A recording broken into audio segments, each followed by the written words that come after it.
If you are listening to this, you are likely feeling the same tension that is gripping the entire astronomical community right now. The countdown has begun. In just 2 days, on April 4th, the interstellar object C2026A1 MAPS will make its closest approach to the Sun. For months, we have been told to look away. We have been told it is just a rock, a dirty snowball, a fragment of a dead solar system passing through the night.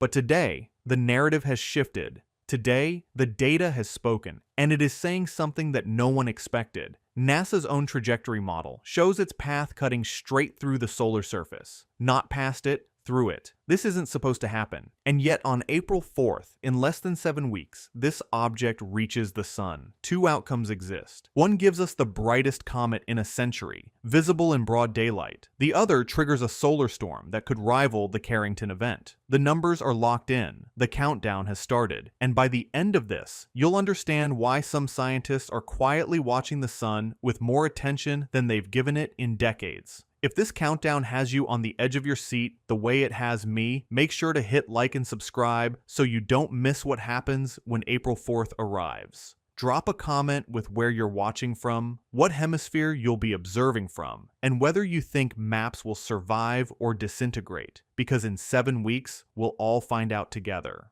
Let me start with what we know for certain, because the facts alone are extraordinary enough without speculation. Something is wrong with the numbers. On January 13, 2026, a telescope array scanning the southern sky caught a faint smudge of light where no light should have been. The object was moving fast. They designated it C2026A1 MAPS, and within hours, orbital calculators around the world began crunching the trajectory. What they found shouldn't be possible. NASA's Jet Propulsion Laboratory maintains the most sophisticated orbital database in human history. Every asteroid, every comet, every piece of cosmic debris larger than a refrigerator gets tracked, modeled, and projected forward through time. The system is good, really good. It can predict where a rock will be in 50 years down to the meter. But on February 13th, 2026, the latest orbital solution for MAPS showed something that made astronomers go silent.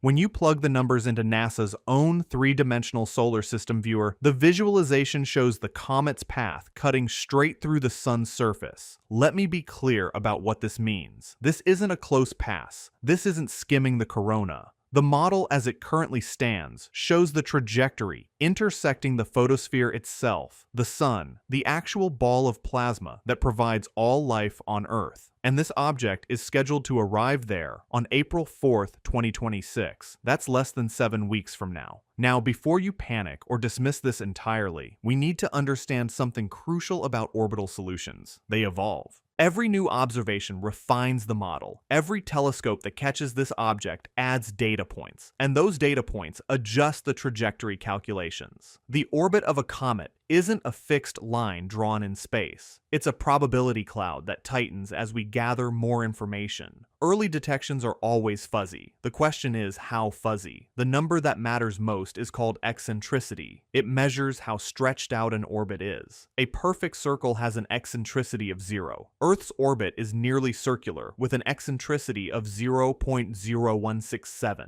Most comets have higher eccentricities because they're coming from the outer solar system, swinging past the Sun in long-stretched ellipses. But MAPS has an eccentricity of approximately 0.999 plus. That's not just high, that's nearly parabolic. Here's what that means in practice. An eccentricity below 1 means the object is bound to the Sun, trapped in an ellipse it will trace forever. An eccentricity of exactly 1 means the object is on a parabolic trajectory, moving just fast enough to escape the Sun's gravity, but no faster. An eccentricity above 1 means the object is hyperbolic, absolutely unbound, destined to leave the solar system and never return. MAPS sits right on that knife edge near hyperbolic, almost free. One tiny nudge in velocity, and it would be interstellar. This creates enormous intrigue, because objects with eccentricities this close to 1 are incredibly sensitive to measurement errors. Imagine trying to measure the thickness of a human hair from a kilometer away. Now imagine that hair is moving at 50 kilometers per second. That's the challenge here. The uncertainty margin at perihelion, the closest point to the sun, translates to thousands of kilometers of possible variance. Thousands. Which means the difference between grazes the corona and impacts the photosphere could be hiding in the error bars. Most sungrazers, comets that pass extremely close to the sun, stay outside the surface by a few solar radii. The sun's radius is about 696,000 kilometers. Most Creutz-family comets the group MAPS belongs to pass within 1 to 2 solar radii of the surface, close enough to vaporize but not close enough to physically intersect. The current model for MAPS suggests it might go deeper than that, significantly deeper. Is this a visualization artifact? Possibly. Software rendering solar system trajectories sometimes displays orbits in ways that exaggerate close approaches. The three-dimensional viewer might be compressing perspective in a way that makes the path look more intersecting than it actually is. Orbital dynamicists are looking at the raw numbers, not just the pretty pictures. But here's the problem. Some of them are scratching their heads too. No Creutz sungrazer has ever been spotted this far from the sun. Not one. And that should make you pause because the Creutz family has been putting on shows for humanity for centuries. The Great Comet of 1843 appeared in the daytime sky,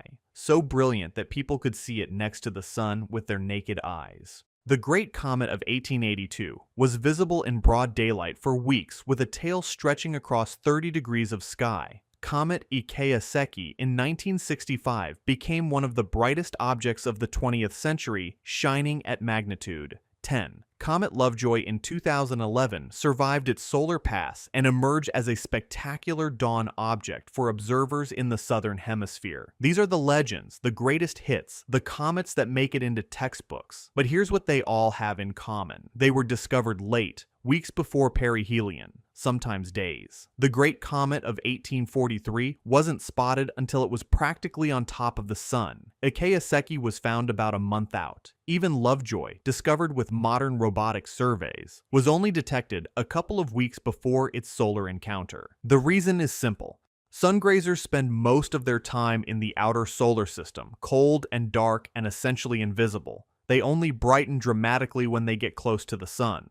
When solar heating begins to vaporize their surface ices and create the glowing coma and tail, by the time they're bright enough to spot, they're already deep into the inner solar system. MAPS was detected on January 13, 2026, more than 2.5 months before perihelion at a distance where previous sungrazers were completely invisible. That's not a small difference. That's a paradigm shift. The Creutz family is special. These aren't random comets wandering in from the Oort cloud. They're fragments of a single giant progenitor comet that shattered centuries, possibly millennia ago. Think of it like a cosmic train wreck in slow motion. One massive comet passed too close to the sun. Tidal forces ripped it apart and the fragments spread out along similar orbits. Over time, those fragments return one by one, following nearly identical paths. The orbital alignment is so precise that when astronomers see a new sungrazer, they can immediately tell if it belongs to the Creutz family just by looking at the numbers. What makes the detection distance meaningful is brightness. Comets brighten as they approach the sun, but the rate of brightening depends on the size and composition of the nucleus. A small, loosely bound nucleus might brighten rapidly, but disintegrate quickly. A large, dense nucleus brightens earlier and sustains that brightness longer. The fact that MAPS was bright enough to detect at this distance suggests it's big, possibly very big. Modern survey systems are better than 19th century naked eye observations. Obviously, automated telescopes scan the entire sky every few nights, detecting objects millions of times fainter than anything a human eye could see. But even accounting for that technological advantage, the detection distance matters. Brightness follows an inverse square law with distance. If MAPS is twice as far as a typical sungrazer when discovered and it's still visible, that means it's intrinsically much brighter.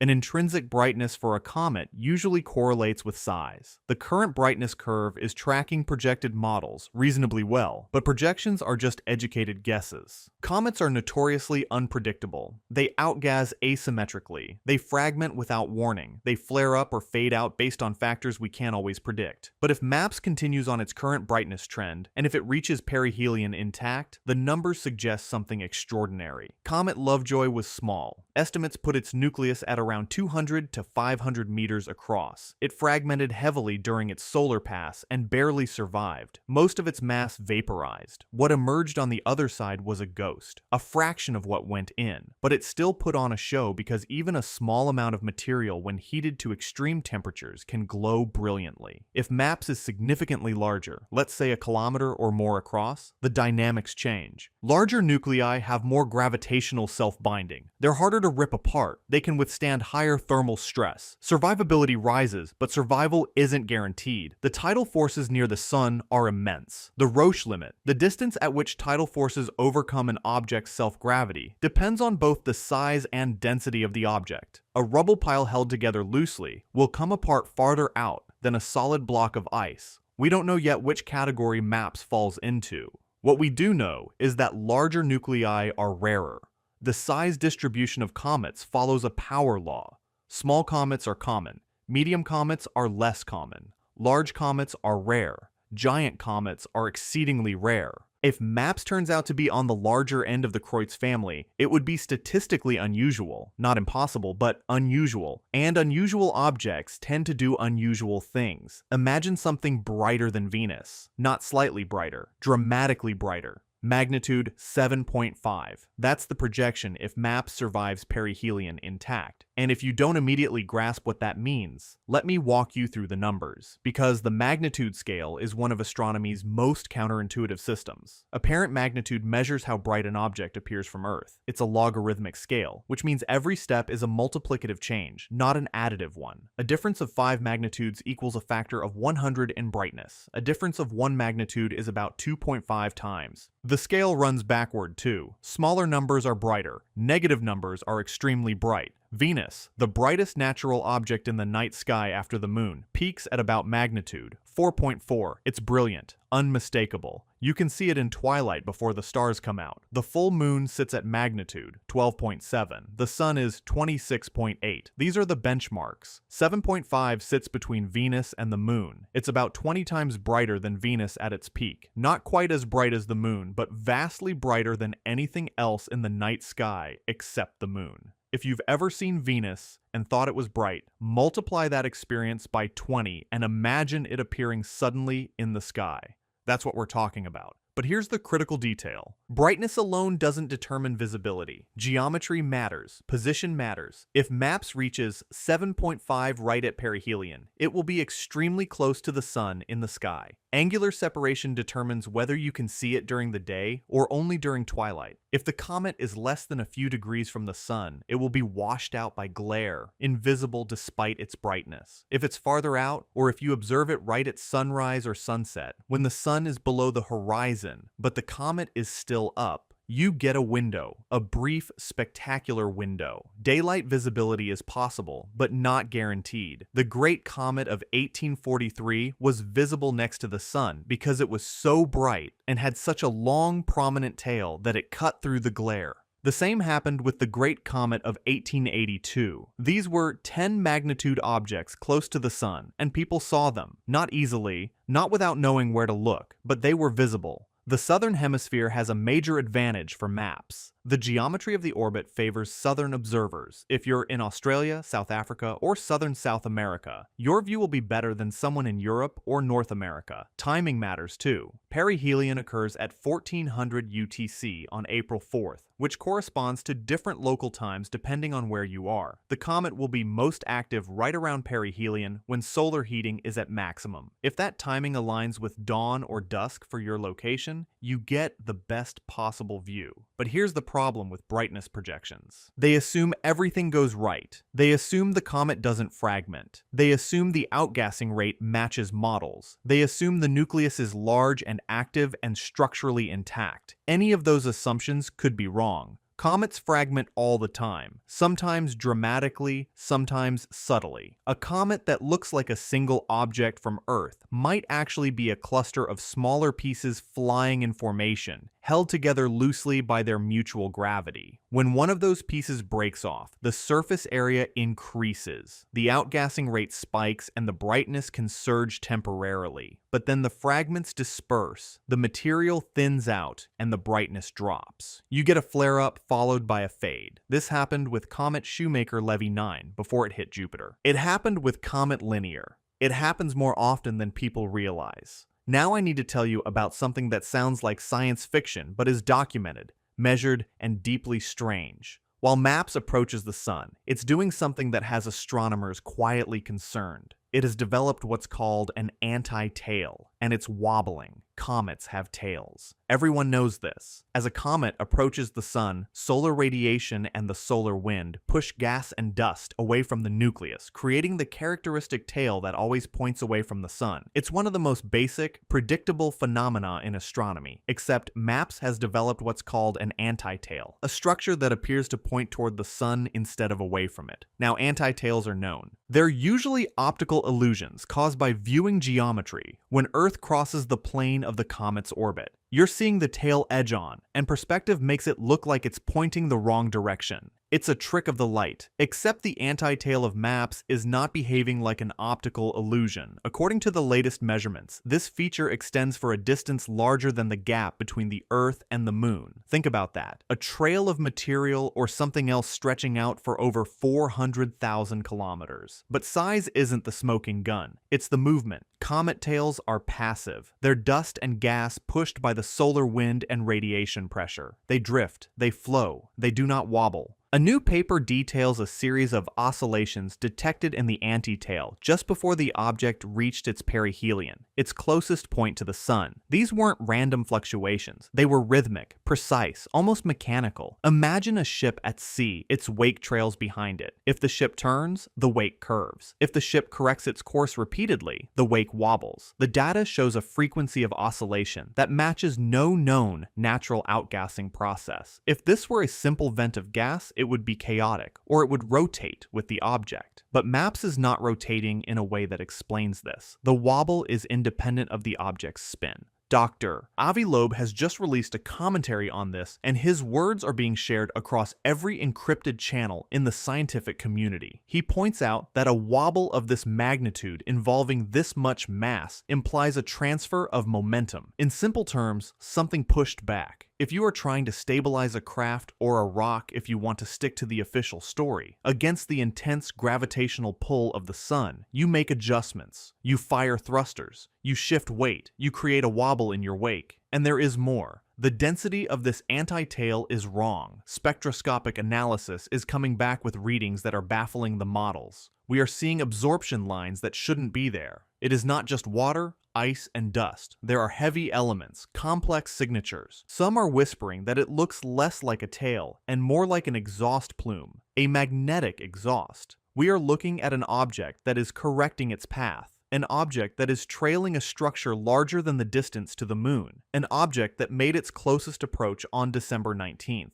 And the mainstream media, they talked about a beautiful celestial event. They told you to get your binoculars. They didn't tell you that the tail was vibrating. Why? Maybe because they don't know how to explain it. Or maybe because they do. Let me explain what happens when an object gets close to the sun. Because the physics changes in ways most people don't understand. Near the sun, the rules change. Gravity, the force that dominates the universe at large scales, the force that holds planets in orbit and galaxies together, stops being the boss. Something else takes over, something far more powerful. And if you want to understand what might happen to MAPS at perihelion, you need to understand this shift. Let's start with gravity. The sun's gravitational field accelerates objects toward it according to Newton's law. The closer you get, the faster you go. MAPS is currently cruising through the inner solar system at tens of kilometers per second, but by the time it reaches perihelion, it will be moving at over 600 kilometers per second. That's 2% the speed of light. Insanely fast.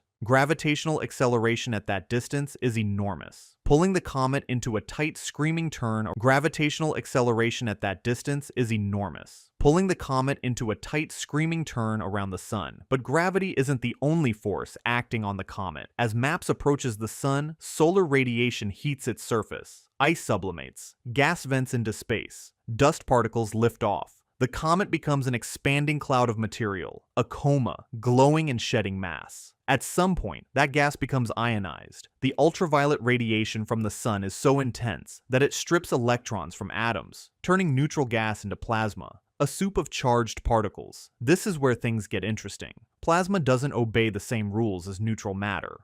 The sun is a giant churning dynamo generating magnetic fields through the motion of plasma in its interior. Those fields extend outward, threading through the corona, the sun's outer atmosphere. The magnetic field strength near the sun's surface can reach 1,000 to 5,000 Gauss. For comparison, Earth's magnetic field is about half a Gauss. The sun's field is 10,000 times stronger. When ionized material from a comet enters this field, it doesn't just fall straight in, it interacts. Charged particles spiral along magnetic field lines. They can't cross the field easily. They're trapped, channeled, guided by the magnetic structure. This is why solar prominences, those giant loops of glowing gas you see in images of the sun, arc the way they do. They're following magnetic field lines. Now, here's the key insight. Electromagnetic forces are vastly stronger than gravity. How much stronger? About 10 to the 36th power. That's a 1 followed by 36 zeros. It's not even close. On a per-particle basis, electromagnetism dwarfs gravity. At large scales, gravity dominates because most matter is electrically neutral. Positive and negative charges cancel out. But in a plasma where charges are separated, electromagnetism takes over. Hannes Alfvén, the Swedish physicist who won the Nobel Prize for his work on plasma physics, understood this deeply. He argued that electromagnetic forces play a much larger role in astrophysics than mainstream models admit. His ideas, controversial at the time, have since been validated in many contexts. Auroras, solar flares, the structure of planetary magnetospheres. All of these phenomena are governed by plasma physics, not gravity. One concept Alfvén introduced is critical ionization velocity. The idea is simple but profound. When a neutral gas moves through a magnetized plasma above a certain speed, it spontaneously ionizes. The kinetic energy of the atoms is converted into ionization energy through electromagnetic interactions. Once ionized, the gas couples to the magnetic field and its behavior changes dramatically. It's no longer a free-falling object. It's part of the electromagnetic system. Maps will be moving well above critical ionization velocity when it reaches perihelion. The comet's material as it vaporizes and streams away will ionize almost instantly. The solid nucleus becomes a plasma stream, and that stream injects itself directly into the sun's magnetic field structure. What happens next is speculative, but it's based on known physics. The sun's corona is threaded with magnetic loops and arches, structures held in place by the balance of magnetic pressure and plasma pressure. These structures are dynamic but relatively stable. They persist for hours or days, slowly evolving, but they're also sensitive. A disruption in one part of the corona can cascade, triggering instabilities elsewhere. If a large comet injects a significant amount of ionized material into one of these structures, it could destabilize it. Think of it like adding weight to a rope bridge. The bridge can hold a certain load, but add too much and the tension changes. Stress redistributes. If the structure was already close to an instability threshold, the extra mass might be enough to push it over. The magnetic field lines could reconnect, releasing energy, a lot of energy. This is the trigger hypothesis, the idea that an external object like a comet could act as a trigger for solar activity that was already building. The sun is constantly storing energy in twisted, stressed magnetic fields. Solar flares and coronal mass ejections happen when that stored energy is released suddenly. Most of the time, the trigger is internal. Magnetic fields in the sun's interior rise and twist and eventually snap. But could an external trigger work? Could a comet at the right place and the right time set off an event that otherwise wouldn't have happened? Most solar physicists say no. The consensus view is that solar activity is driven by internal processes. Magnetic reconnection happens in the corona all the time, and the energy involved dwarfs anything a comet could contribute. A comet is tiny compared to the sun. Its mass is negligible. Its energy input is negligible. The idea that it could trigger a major eruption is in the mainstream view implausible. But plasma researchers, especially those working in Alfvén's tradition, aren't so sure. They point out that triggering isn't about total energy, it's about instability. If the system is already primed, poised on the edge of an eruption, even a small perturbation can set it off. The energy of the eruption comes from the sun, not the comet. The comet just tips the balance. December 2011. Comet Lovejoy, a member of the Creutz-family, descends into the solar corona. Everyone expects it to disintegrate. Sungrazers usually do. The thermal and tidal stresses are immense. The odds of survival are low, but Lovejoy defies expectations. It threads through the corona, vaporizing heavily, shedding mass. But the nucleus holds together. It emerges on the other side, battered but intact. A ghost comet trailing a faint tail. That part made headlines. A comet surviving a solar pass is rare and spectacular. Amateur astronomers around the world tracked it as it climbed back out of the inner solar system. For a few weeks, Lovejoy was a celebrity. Then it faded, both literally and figuratively, and the astronomical community moved on to other things. But something else happened during Lovejoy's pass. Something that didn't make headlines. A coronal mass ejection erupted from the same hemisphere of the sun where the comet had been. The timing was close. Not exact, but close. The CME originated from an active region that wasn't particularly active at the time. No major flares had preceded it. It just went off. Was there a connection? Most solar physicists said no. Coincidence? The sun produces CMEs all the time, especially during active phases of the solar cycle. The fact that one happened around the same time as Lovejoy's pass doesn't mean the comet caused it. Correlation isn't causation. This is basic scientific reasoning. Without a clear mechanism, and without strong evidence linking the two events, the mainstream view was that they were unrelated. But some plasma researchers found the timing compelling. They looked at the geometry. The comet's trajectory took it through a specific region of the corona. The CME erupted from a nearby active region shortly afterward. The two events were at least spatially and temporally associated. That doesn't prove causation, but it raises the question. Could the comet have acted as a trigger? The problem is that nobody dug deeply into the data. Lovejoy was a small comet. Its nucleus was estimated at a few hundred meters across. The amount of material it contributed to the corona was relatively small. If it did trigger the CME, the mechanism would have been subtle. You'd need detailed analysis of the magnetic field structure before and after the pass. You'd need to model the plasma dynamics. You'd need to rule out other internal triggers. That kind of analysis takes time and funding and institutional support. And if the mainstream view is that comets can't trigger CMEs, there's no incentive to do the work. So the data sits in archives, the event remains a footnote. Lovejoy is remembered for surviving, not for what it might have triggered. But now with MAPS approaching, the question resurfaces because MAPS is potentially much larger than Lovejoy. If Lovejoy contributed a small amount of plasma to the corona, MAPS could contribute far more. Does that change the equation? Scale matters in physics. A pebble dropped into a pond creates ripples. A boulder creates waves. If the trigger hypothesis has any validity, size would be a critical factor. A small comet might perturb the corona without triggering major instabilities. A large comet might inject enough material to cross a threshold. We don't know where that threshold is because we've never observed a large comet pass through the corona during a period of high solar activity. While we had modern instruments watching emphasis on that last point, we've never had this specific combination of factors. Large comets, solar maximum, advanced monitoring. Lovejoy happened during a relatively quiet phase. The Great Comets of the 19th century happened before we understood plasma physics or had the ability to measure magnetic fields in the corona. Ikeya Seki in 1965 was observed, but solar physics instrumentation in the 60s was primitive compared to what we have now. We've never had a clear, well-documented case of a major sungrazer interacting with an active sun during solar maximum with modern satellites watching. MAPS could be that case. If it survives to perihelion, if it's as large as the detection distance suggests, if the sun is active on April 4th.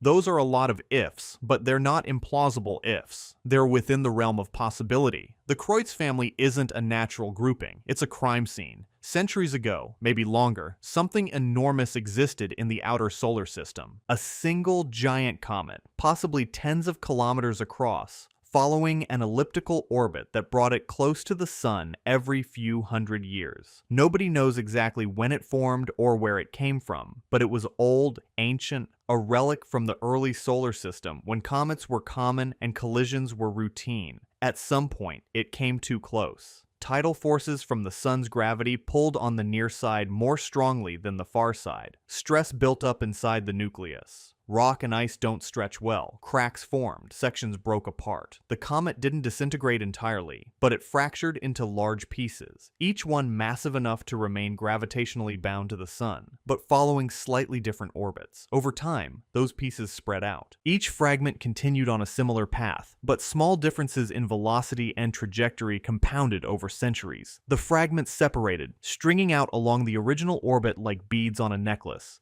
Some pieces broke apart further in subsequent passes. Smaller fragments spawned even smaller ones. The family tree grew complex, a cascading series of breakups spreading debris across the inner solar system. What we see today, the Creutz sungrazers, are the descendants of that original breakup. They all share similar orbital characteristics, nearly identical inclination, similar perihelion distance, similar eccentricity. The alignment is so precise that when a new sungrazer is discovered, astronomers can immediately identify as Creutz-family by looking at the orbital elements. It's like finding DNA evidence at different crime scenes. Same origin, same source. But here's what makes maps unusual. Most Creutz fragments detected in recent decades are small, tiny even. SOHO, the Solar and Heliospheric Observatory, has discovered thousands of sungrazers since its launch in 1995. The vast majority are just a few meters across. They brighten briefly as they approach the sun,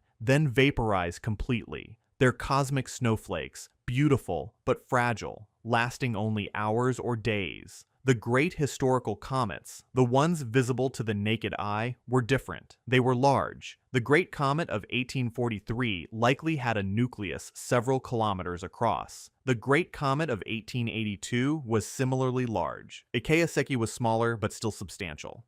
These were the big pieces, the core fragments of the original progenitor. They survived multiple passes, shedding material each time, but retaining enough mass to remain significant. MAPS appears to be in this category. If the detection distance is any indication, we're not looking at a tiny SOHO comet. We're looking at something substantial, possibly one of the largest Creutz fragments still in existence. That raises an interesting question. Why is there still a large piece left? Fragmentation is a probabilistic process. Each time a comet passes the sun, there's a chance it breaks apart. Tidal forces, thermal stress, outgassing torque, all of these factors contribute to structural failure. Over time, you'd expect the largest pieces to break down into smaller ones. The distribution should skew towards smaller fragments as the family ages. But if MAPS is large, it suggests this fragment avoided breakup for longer than most. Maybe it's structurally more robust. Maybe it followed a slightly different orbit that exposed it to less stress. Maybe it's just lucky. There's also the possibility that MAPS represents a less fragmented branch of the family tree. Not all pieces broke apart at the same rate. Some fragments might have been more cohesive than others, held together by a higher ice-to-rock ratio or by internal strength. If MAPS comes from a branch that fragmented less, it could be an older, more intact remnant of the original progenitor. But here's where things get truly strange. MAPS is almost interstellar. Its eccentricity is so close to 1, 0, that it's barely bound to the sun. One small gravitational interaction with Jupiter on the way out could add just enough velocity to make the orbit hyperbolic. It's unlikely, but possible. And that raises an interesting question. How many objects like MAPS exist? Objects on the boundary, technically bound, but barely one perturbation away from becoming interstellar. There's also a speculative question, purely hypothetical, about whether some Creutz members might have originated beyond the Oort cloud. The standard model says they're all fragments of a single progenitor that formed in the solar system. But what if the progenitor itself was captured from interstellar space? What if the giant comet that shattered to form the Creutz family was originally an interstellar object caught by the sun's gravity activity millions of years ago and then broke apart over time. There's no evidence for this. None. It's pure speculation, but it's the kind of speculation that becomes testable if you have good data. If MAPS survives perihelion, and if we can analyze its composition, we might learn something about where it formed. Isotope ratios, chemical abundances, dust grain structures, all of these carry information about formation conditions. If MAPS has an unusual composition, one that doesn't match solar system norms, it would be a hint, not proof, but a hint. The point here is that near hyperbolic objects blur the lines. They exist at the boundary of our solar system's gravitational domain. They're part of the family, but just barely. And in a universe where interstellar objects are passing through regularly, the distinction between ours and theirs becomes less clear. We're all part of the same cosmic flow, material mixing and exchanging between stars over deep time. MAPS is bound probably for now, but it's a reminder that nothing in the solar system is truly permanent. Orbits change, objects get ejected, new objects arrive. The solar system is dynamic, constantly shuffling its inventory. We think of it as stable because human timescales are short, but over millions of years, the population turns over. What's here now won't be here forever.